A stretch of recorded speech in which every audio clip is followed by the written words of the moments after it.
안녕하세요. 3D 프린트 운용 기능사 실기시험 대비 예제풀이를 시작하겠습니다.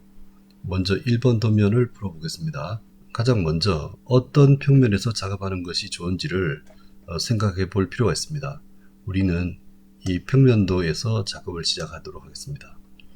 그리고 퓨전 360에서 보면 퓨전 360의 XY, XZ, YZ 3면 가운데 어떤 면에서 작업하는 것이 좋은지를 선택해야 하는데 도면과 같이 이런 모습으로 작업하기 위해서 우리는 XY면을 선택을 하고 90도 회전을 하겠습니다.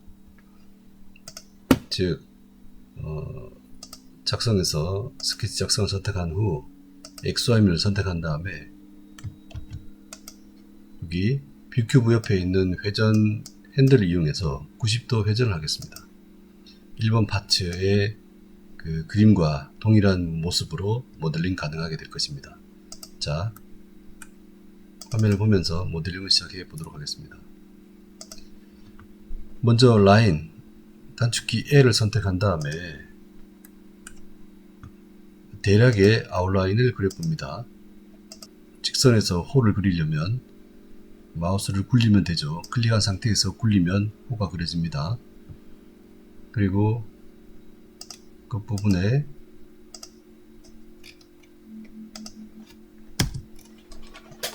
라인을 그려줍니다. 가운데도 이렇게 사각형을 그려서 기본적인 형태를 갖춰줍니다. 먼저 구속 조건을 이용해서 도면을 구속을 시켜 보겠습니다. 가장 먼저 접선 구속 조건을 선택한 다음에 직선과 호를 선택해서 탄젠트 마크가 생겨서 접선이 잘 되도록 해주면 됩니다. 두 번째, 일치 구속 조건을 선택한 다음에 호의 중심점과 오리진의 원점을 일치시켜 주시고 중간점 구속 조건을 선택해서 가운데 있는 사각형의 왼쪽 라인을 선택한 다음에 오리진 원점을 선택하면 그 라인의 중앙에 중간점이 일치되게 됩니다. 그런 다음 스케치 지수 디멘션 단축키 D를 눌러서 호와 라인의 크기를 결정해 줍니다. 호의 반지름은 10mm, 가운데 있는 세로 라인은 8mm, 그 위에 라인은 20mm, 그리고 마지막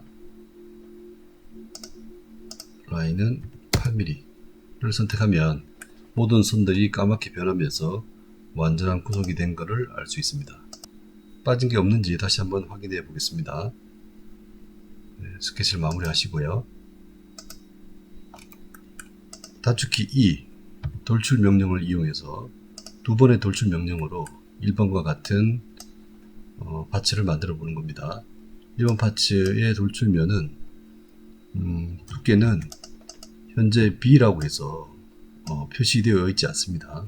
이 B는 바로 그 사이에 끼워지는 형식이니까 10mm인 걸 알 수 있습니다. 네. 그러면 공차를 감안해서 10보다는 1mm, 최대 공차 1mm를 준다고 생각하고 최대 공차 1mm, 10 빼기 1, 9mm 높이로 만들어 주겠습니다. 스케치는 돌출 명령을 사용하고 나면 이렇게 꺼지게 되는데 다시 켜주시고 다시 한번 돌출 명령어 E를 선택한 다음에 나머지 부분을 선택하고 높이는 23mm입니다. 23mm 엔터. 23mm 돌출된 양쪽 모서리 부분은 반지름 6mm의 필렛이 적용된 걸 알 수 있습니다. 그래서 수정해서 목깎이 양쪽 두 모서리 선택한 다음에 6mm 입력하고 엔터를 합니다. 이번에는 안쪽 면에 슬롯을 만들어 보겠습니다. 안쪽 면을 선택한 다음에 슬롯 작성해서 슬롯 중에서 중심 대 중심 슬롯을 선택한 다음에 대략 사이즈로 그려주시고, 먼저 수평 수직 구석 조건을 선택하고 슬롯의 점선을 따라가다 보면은 마우스 끝에 삼각형이 보이는 지점이 있을 겁니다. 거기가 중간점입니다. 그 중간점과 오리진의 원점을 수직으로 일치시켜 주겠습니다. 그리고 디멘션 단축키 D를 눌러서 호 가로 길이가 6mm, 그리고 높이는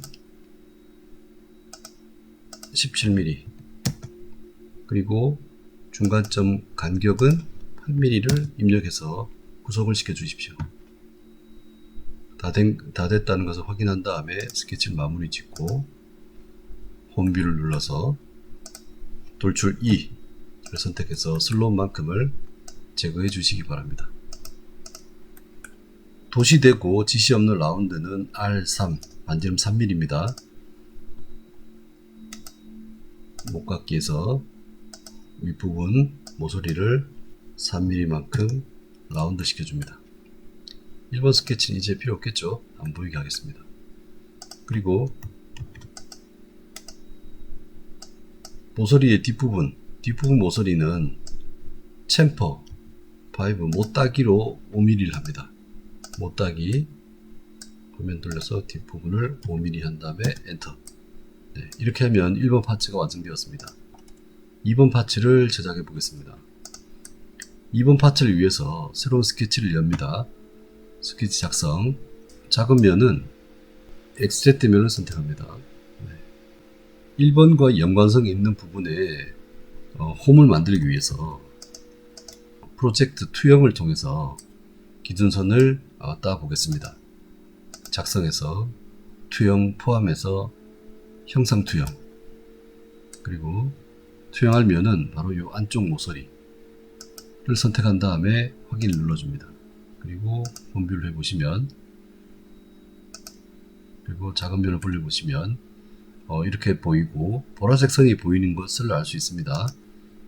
본체 폴더에서 본체를 꺼두면 이렇게 모서리 그 1번 파츠와 2번 파츠가 만나는 지점에 그 테두리 선을 투영해 올 수 있습니다. 여기에다가 2번 파츠를 스케치합니다. 라인 L 선택한 다음에 뒤집어져 있는 모양의 2번 파츠를 대략의 크기로 그려봅니다. 가급적 수직 수평이 맞게 그리면 좋지만 그렇게 되지 않더라도 문제되지 않습니다.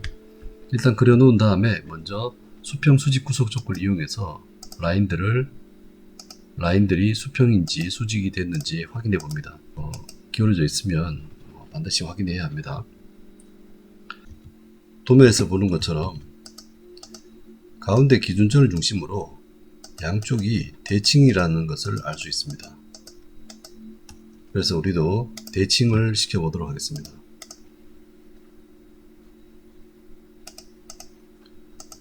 대칭 구석 조건을 선택한 다음 마주보고 있는 라인을 선택하고 기준선 가운데에 있는 이때 오리진을 잠깐 켜서 Z축을 켜놓으면 보기 쉽겠죠.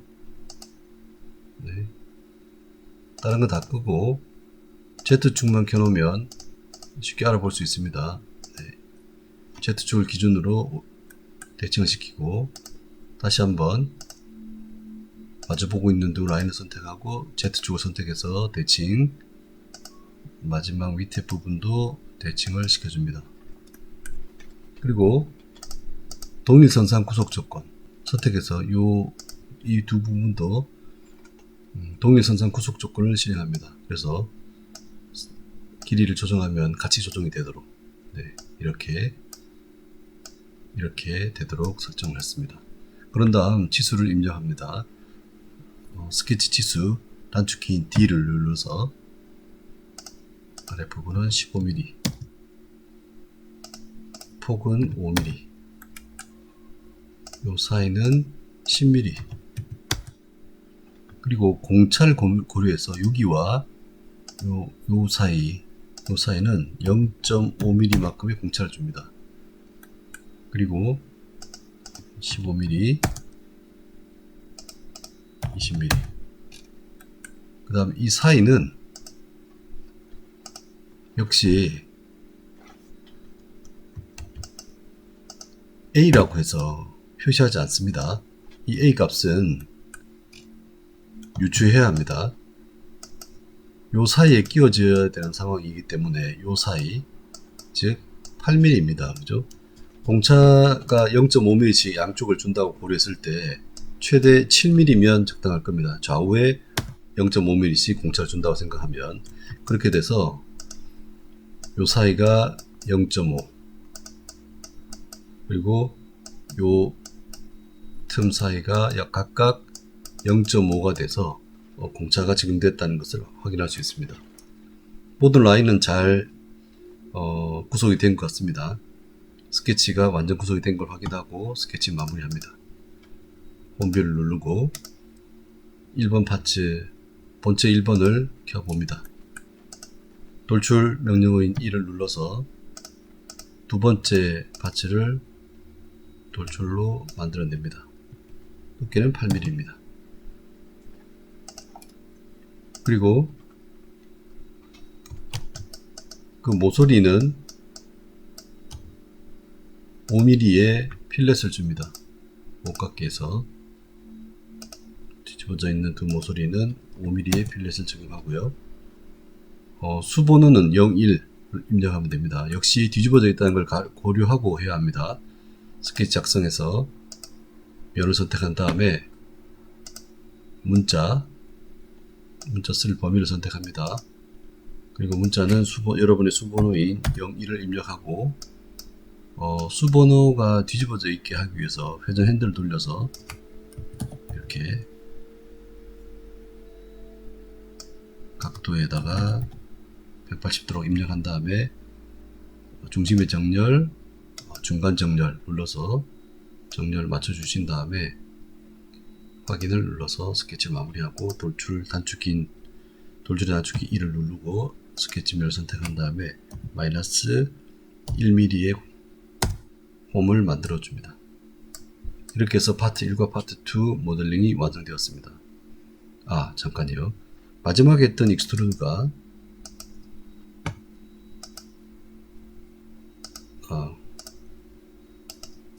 마지막 두 번째 파츠를 만들었던 피처가 접합이 되지 않고요. 세 본체로 해야 된다는 점을 다시 한번 확인해 드리겠습니다. 확인하면 본체 1번과 본체 2 두 개의 파츠로 나눠진 걸 확인할 수 있습니다. 파츠 1과 파츠 2를 조인트 조립하기 위해서 어셈블 하기 위해서 파트 1과 파트 2를 클릭한 다음에 우클릭해서 본체에서 구성 요소 작성을 눌러서 구성 요소 컴포넌트로 만들어 줍니다. 그런 다음 조립에 가면 현재 위치에서의 조립 메뉴를 선택해서 파트 1번과 파트 2번을 나란히 클릭해 주고, 그러면 구성 요소가 모두 두 개가 선택됐다는 걸 알 수 있죠. 그리고 그 접합의 유형은 강체가 아니라 슬라이드로 바꿔주시고, 그리고 1번 파츠와 2번 파츠 그 사이에 오면 슬라이딩 될 수 있는 레일을 선택해 줘야 합니다. 이 부분을 한 번, 두 번 하면 이렇게 슬라이딩 되는 것을 확인할 수 있습니다. 이렇게 슬라이드 되는 형태로 조립이 되는 것이죠. 확인을 눌러서 조인트를 멈춰 주시고 1번 파트를 선택한 다음에 우클릭을 해보면 고정시킬 수 있습니다. 고정을 시킨 다음에 2번 파츠를 움직이면 출력 위치를 결정할 수 있습니다. 적당한 간격을 옮긴 다음에 이 상태로 출력을 할 거라고 판단되면 상단에 있는 위치에 위치 캡처를 눌러서 현재 위치를 고정시켜 주십시오. 그러면 모델링이 완성되었습니다. 자, 이제 저장을 해 보겠습니다. 3D 운용 기능사에서 요구하는 것은 모두 4가지 파일의 형태로 저장을 해야 합니다. 첫 번째, 최상위 컴포넌트. 검색기에 최상위 컴포넌트를 선택한 다음에 우클릭해서 내보내기. 내 컴퓨터를 선택하고요. 저장할 위치를 선택을 한 다음에 폴더를 만들고 그 폴더 안에 01_01 첫 번째 파일은 퓨전 형식의 파일로 저장합니다. 저장 한번. 두 번째, 다시 한 번 더 우클릭해서 내보내기에서 이번에는 퓨전의 F3D 파일이 아니라 스텝 파일로 저장을 합니다. 파일명은 01_02 두 번째란 뜻입니다. 저장을 하고, 세 번째는 STL 파일로 저장합니다. STL 파일은 메시로 저장을 선택해야 합니다. 형식이 STL 이진인 것을 확인한 다음에 확인 버튼을 누르고 01_03 세 번째 STL 파일을 저장합니다. 이렇게 되면 폴더 안에는 이렇게 010203 3개의 파일이 저장된 걸 확인할 수 있습니다. 한 개의 파일이 더 필요한데 그것은 슬라이스 프로그램. 여러분이 선택할 프린트의 종류에 따라서 사용해야 하는 슬라이스 프로그램에서 저장된 G코드 파일을 저장해서 제출하면 됩니다. 감사합니다.